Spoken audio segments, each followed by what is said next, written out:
Well, I'm just going to go ahead and get us started. Thanks so much for joining us for our second ESMC webinar. My name is Tori Aaron, and I'm a research fellow at the Minnesota Design Center at the University of Minnesota. This is our second webinar in our Empowering Small Minnesota Communities project webinar series. The ESMC project is a community-centered collaboration with the University of Minnesota partners developed to strengthen small communities through the development of resilient infrastructure.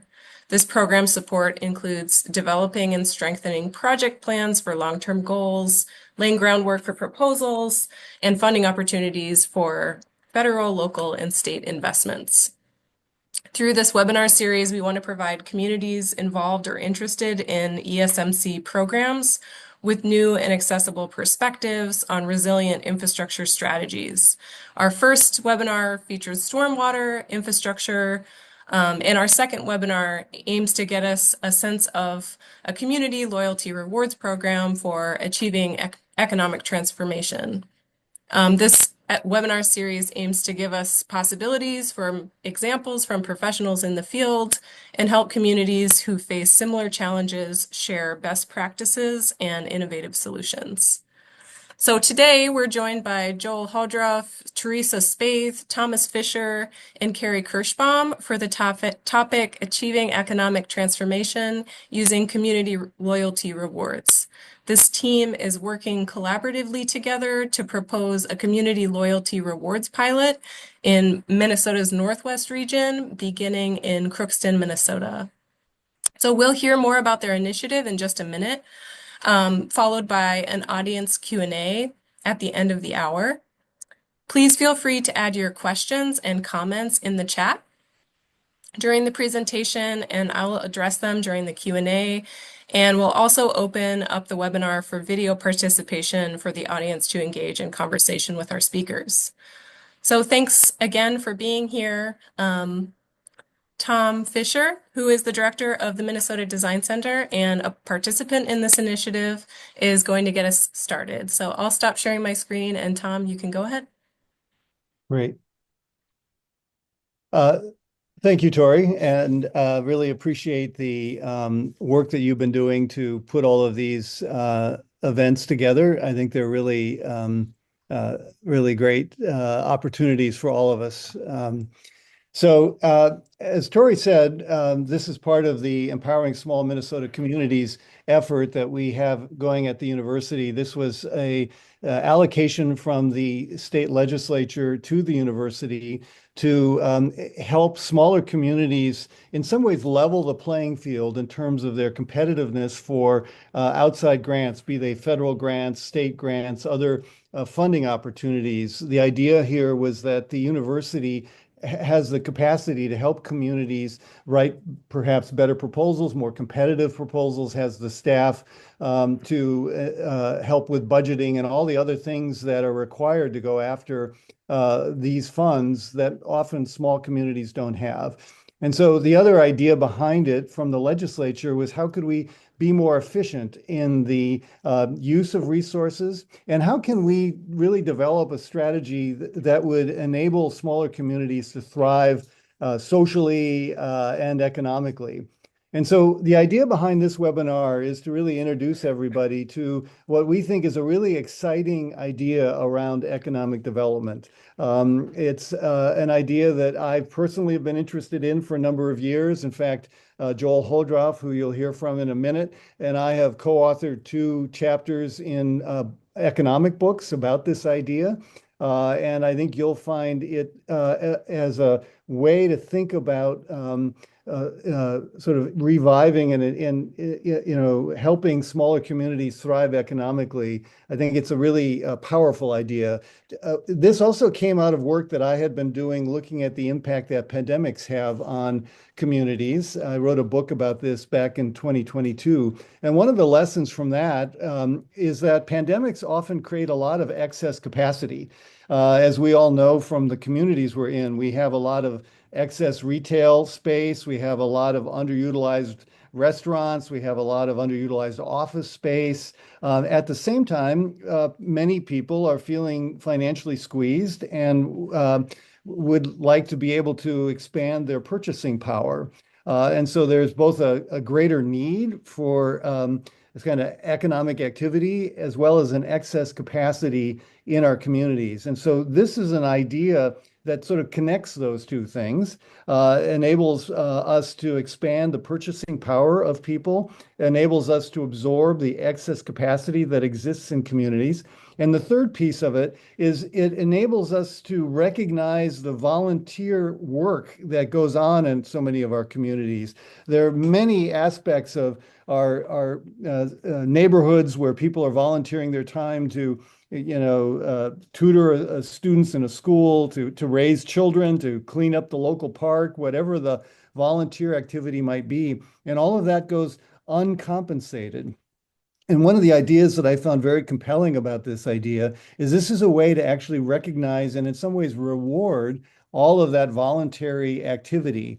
So it links in a kind of win-win-win situation the ability of people to get compensated for that activity, to extend their purchasing power, and to absorb excess capacity in communities. And so we're at a point now where we're looking forward to piloting this in Crookston, Minnesota, shown here on the map. And we'll hear a bit from two of our colleagues in Crookston, Teresa and Carrie, about some of their thoughts about this. And the core part of this webinar will be hearing from Joel, who has really been the kind of the main thinker and developer of this idea. And what we call it is Community Loyalty Rewards Program. So it's a way of taking rewards, loyalty rewards that exist in the corporate sector and beginning to apply them in communities. But enough of me. I think I'm going to turn this over to Joel, and he can explain it in greater detail. So, Joel, Yep. go ahead. Thank you, Tom. Welcome, everybody, to a discussion on outside-the-box solutions for community economic development. So I don't read to adults. I'm going to let everybody have a second to go through this list of things that communities want and see if you don't agree. Now, here's the thing. There's nothing unreasonable on this list. So the question of why is it so hard to do rapid and sustainable local to national community economic development is what we're going to explore today.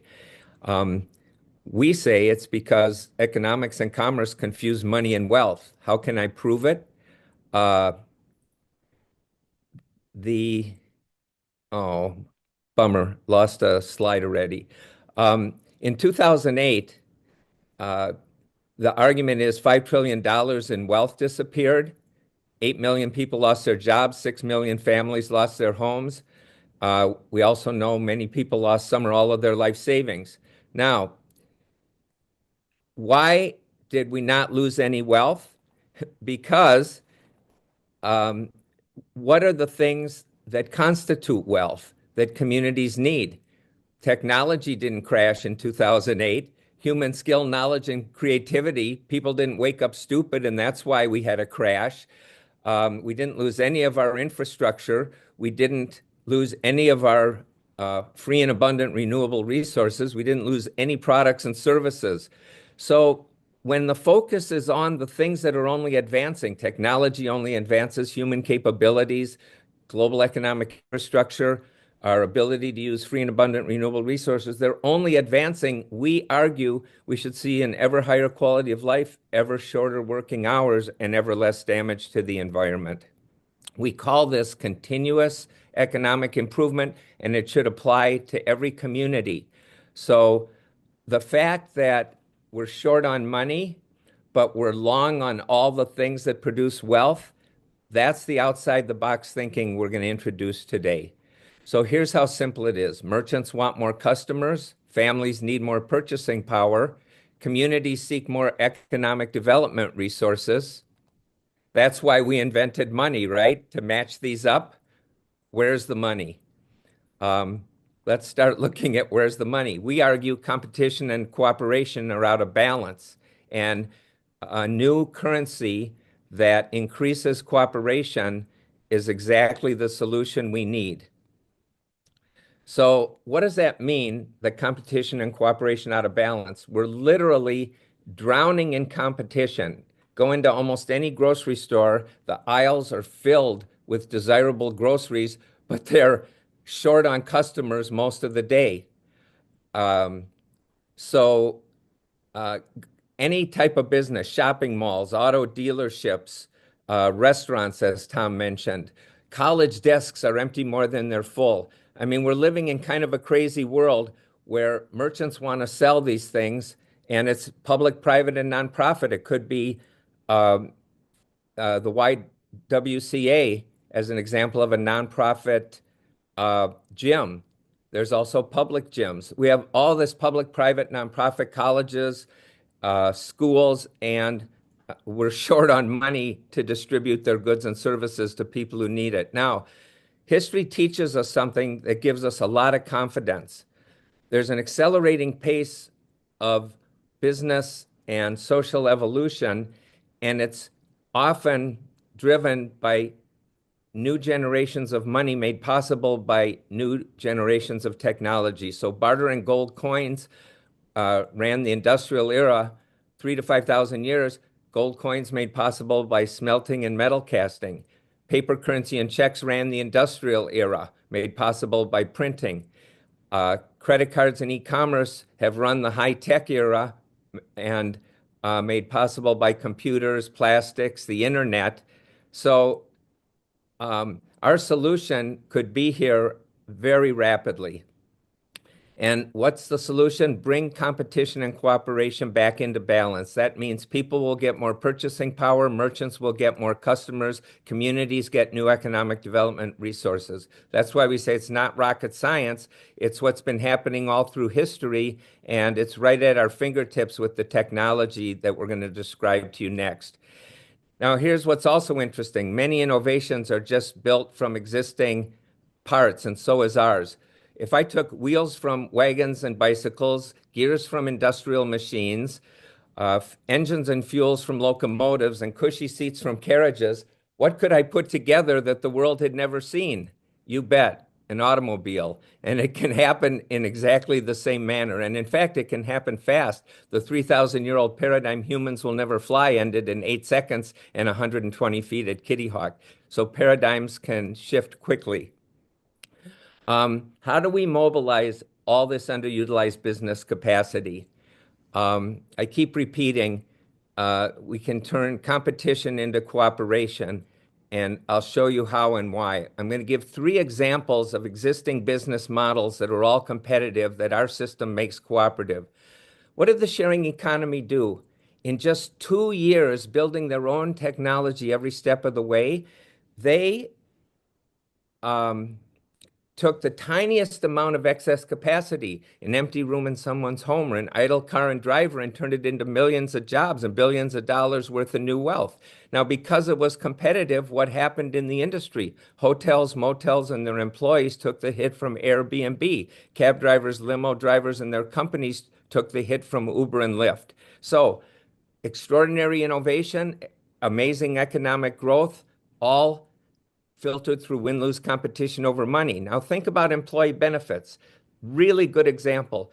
Excess capacity is turned into an employee benefit. You work at the airlines, free or discount flights. You work at a restaurant, free or discount food. You work at a gym, free or discount membership. You work at a university, oftentimes free or discount tuition.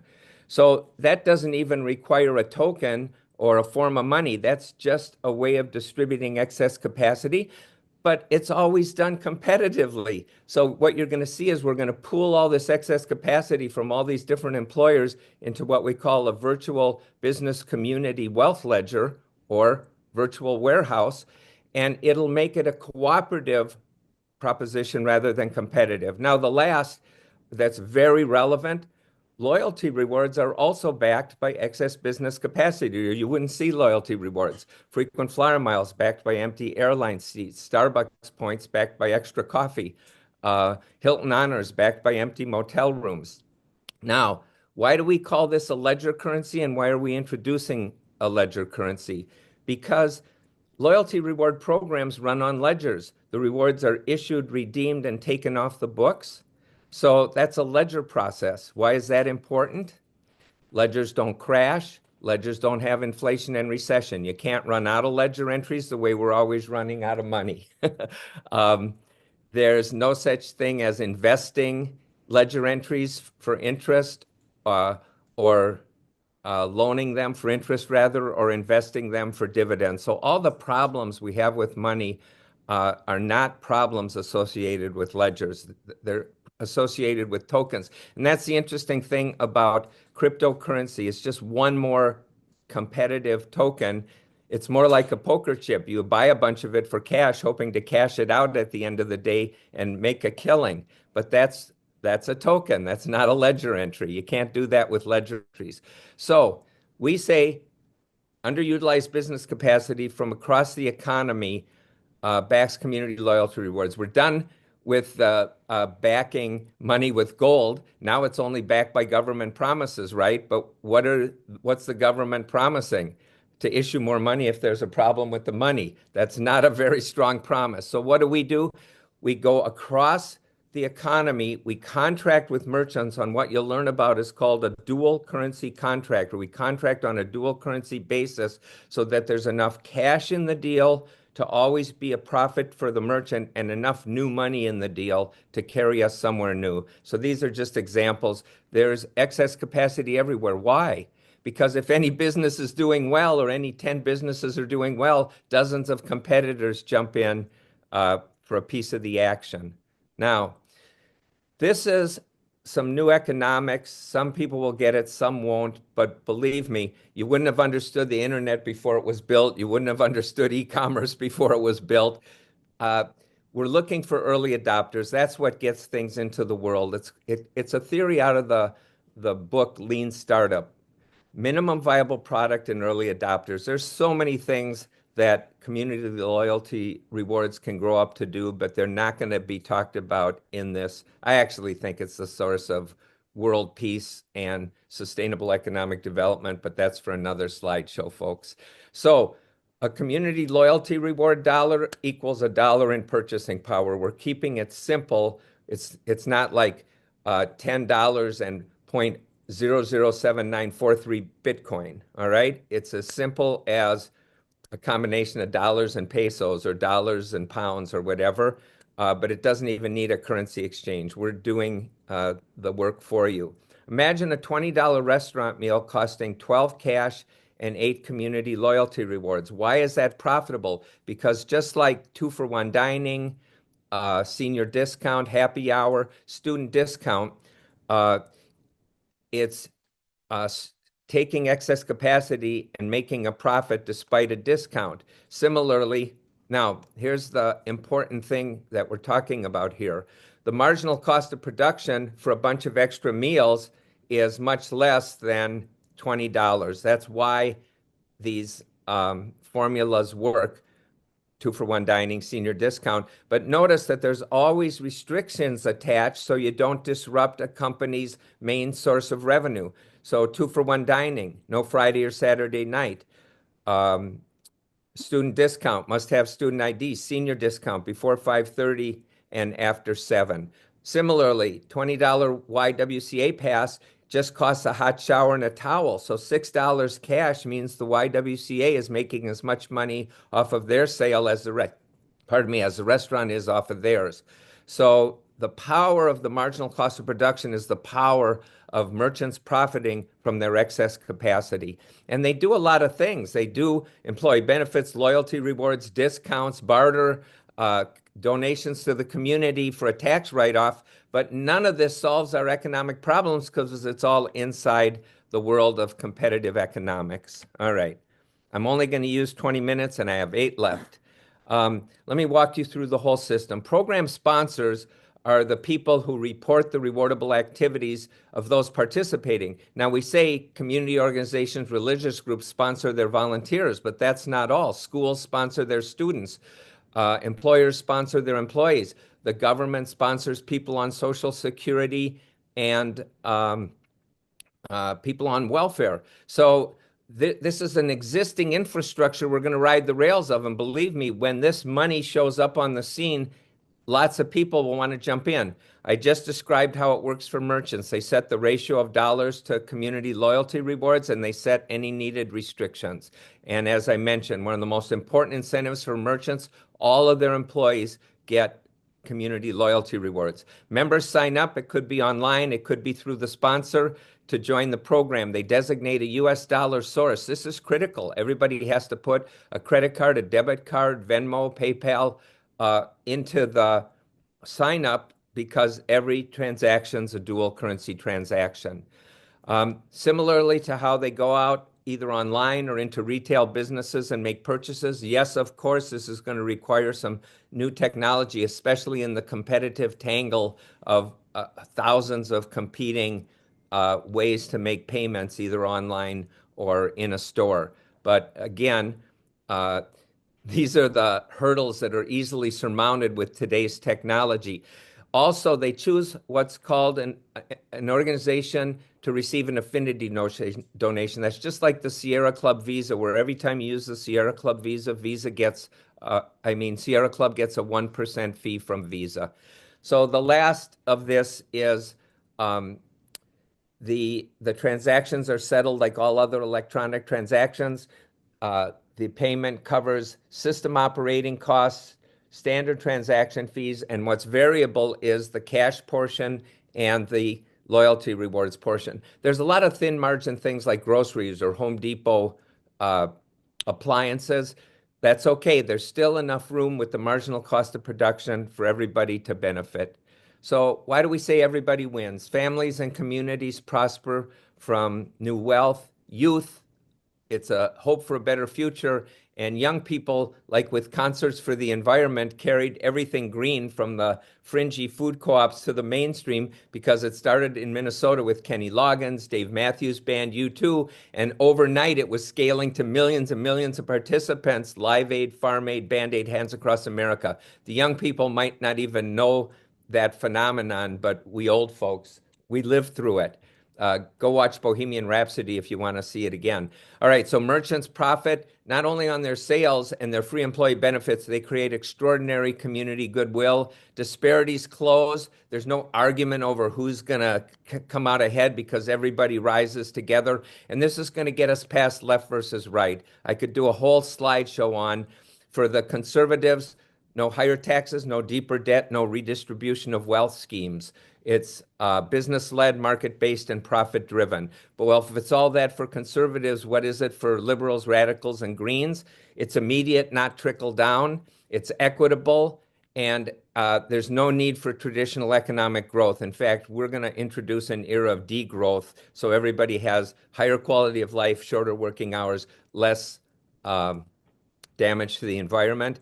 And we think workplaces, schools, churches and synagogues and mosques, community organizations, coffee shops, they're all going to be organizing centers for what's unfolding in the community. Workplaces become more cooperative, centers of innovation, learning, and contribution. And this is really important. Leaders are stuck on how are we going to solve these problems? Where's the money going to come from? We're going to go somewhere new. So we're inviting everybody to join in the planning and enrollment process and carry this to your town. Just a reminder, and there'll be a couple of other speakers and a wrap-up slide. Together, we can create continuous economic improvement in all of our communities. Again, ever higher quality of life, ever shorter working hours, ever less damage to the environment. And if you want the best metaphor of all, at the end of the Depression, we went to full war production in 2 years without any of today's technology and without sending anybody to trade school or job etiquette school. Why? People thought it was government spending on the war. We've had massive government spending and massive war since then. It hasn't solved a single economic problem. So what was it? It was a common vision. Can we get a common vision over something besides war? It was a new currency, and that's exactly the heart of it was a new source of funding. It was government funding. We don't need government funding. That hasn't solved any problems. And it was a mobilization. It wasn't everyday business as usual. That's slow. Everybody jumped in and helped. So Let's turn it over to Teresa. Thank you, Joel. I'm Teresa Spaeth, and I'm the chair of the Vadine Center for Rural Engagement at the University of Minnesota Crookston campus. And we feel very honored that we have been what Joel would call one of the early adopters of this program, and that we're involving not just exercising the program, but involving students and analyzing how this will work in the future. So what I wanted to talk about a little bit is how are we getting started and how are we going to launch this program and what are we going to be contributing, and then give you an example of a program that we're targeting to reward volunteers on. So first, the community participation on campus. We're looking at this, the University of Minnesota Crookston has, we're located literally across the railroad tracks from the town. So sometimes there's a struggle between the town-gown relationships because it's not an easy stroll down the campus to join the community downtown Crookston. So what we've done is we've implemented a site called the Nest. And the Nest employs two of our different people. They employ staff members from the University of Minnesota Crookston, but also student volunteers to engage with the community on a variety of things, from business development to senior entertainment and things like that. So the Nest is going to serve as our Crookston Exchange Hub. You guys are laughing. The Nest will serve as our Crookston Exchange Hub, where students and student volunteers will actually be the individuals that volunteers can come into, and they will be the keepers of the ledger. At least as we start this program off. I know we've had the economic development folks deeply involved in this as well, but we're hoping that this will give it a leg up. They will also be conducting research projects in their classes in business and economic development to further develop what this means and track what's happening to the economy, being able to look at the effects on the local community, as well as expand out to our 7-county region for AmeriCorps. So we've got that going first. One of the programs that we're using the most is AmeriCorps Seniors. That program, we have 650 volunteers age 55 and older that do volunteer for anything from grandparent reading in the elementary schools to home grocery delivery to handy repairman services for seniors in a 7-county region surrounding the University of Minnesota Crookston. But one of the things we struggle with is recognition for these volunteers. We're very tight budget. We're doing well just to employ people to maintain the program, but having some type of reward system or some kind of way to connect the volunteers to each other is missing. And we look at this as a tremendous opportunity to not only reward these seniors, but to bring them together and utilize this effective tool of building more community in all of these communities. If we serve Crookston as the hub, then we can reach out to even more rural communities that have less resources and help them to develop community in that way. We are also looking at this as a great way to utilize some of our excess capacity. And as Joel mentioned, in a time of when pennies are tight, especially for underserved community members, they often can't even afford a $10 ticket to a basketball game, or they might not be able to afford the $5 ticket to the theater production that students have on campus. So this is a way that we can get opportunities and for them to come to campus into their hands. And we also can recognize and reward that sometimes just because someone is financially strapped does not mean that they are not great contributors to the community in many other ways. So it's a way of recognizing their assets and their contributions in a little bit different way that doesn't involve having to spend vital resources that are tight. So we're looking forward to this emerging. It's a very much, as Joel would say, an emerging opportunity. We haven't launched the actual exchange yet, but we're looking forward to that. We do have a dedicated faculty member looking at this program and ensuring that we have marketing and all the resources that we need to do this. And we are more than happy through the Vadine Center for any of you in the webinar that are excited about the program to reach out to our faculty liaison to help you look at how you might implement this in your own community. So with that, I will turn it over to Carrie, who is actually in charge of the Crookston community launch. I am. I'm Carrie Kirschbaum. I'm the Community Development Director in Crookston. I work with economic development, public housing, Section 8, and I work with all the businesses that I can in our community. But one of my biggest joys has been to be able to work with the University of Minnesota, both UMC campus, RSDP, down at the St. Paul campus. And I want to thank Tom, I want to thank you for really like pushing us along with this. And Joel and Larry, it's good to see you again on this. And we've had some great conversations. Crookston, we were your pilot project for the emerging small Minnesota communities, and we began to work together. And at first, I just thought, what have I got myself into?